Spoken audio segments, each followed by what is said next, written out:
Le thème de cette année à Davos est la maîtrise de la quatrième révolution industrielle. Ce concept est aussi appelé Industrie 4.0 et est devenu une expression à la mode partout dans le monde. Pour la Chine, il s'agit d'une occasion pour mettre sur les rails une importante transformation industrielle. Voici l'avenir du secteur manufacturier. Des entreprises et des instituts de recherche ont mis sur pied le premier laboratoire intelligent d'usine Industrie 4.0 en Chine. Le terme a d'abord été présenté en Allemagne, qui est un véritable leader dans cette révolution industrielle. Et en Chine, grâce au programme stratégique du pays Made in China 2025, l'accent est mis sur la convergence de divers concepts qui intègrent le numérique et le physique. Par exemple, l'Internet des objets, le système cyberphysique, l'avancement des données de masse et les infrastructures de communication.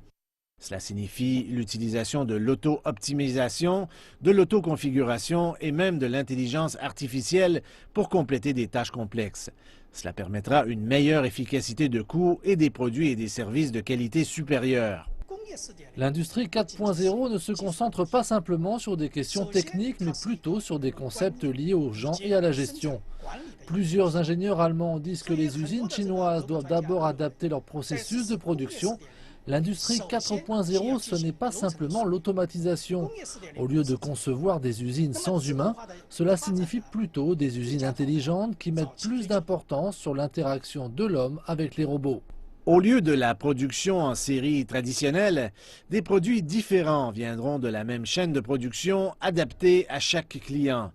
Les experts croient que les défis sont énormes, mais les opportunités le sont tout autant. Si nous voyons comment la Chine se sert de l'industrie 4.0, il y a quelques défis et quelques risques dans ce concept. On pense bien sûr à la perte d'emploi.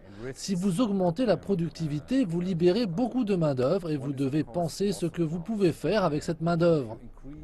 Donc il y a bien sûr une demande énorme pour la formation, particulièrement pour la formation professionnelle. Je pense que la Chine doit investir de façon importante dans la formation et aussi dans l'alphabétisation numérique pour faire face aux défis qui émergent en même temps que ces concepts.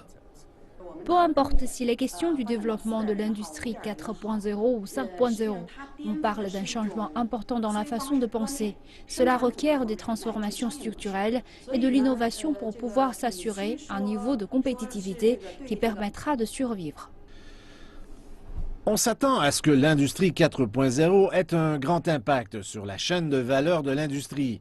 C'est essentiellement un mariage entre le monde numérique et le monde physique qui va créer un nouveau paysage industriel dans l'avenir.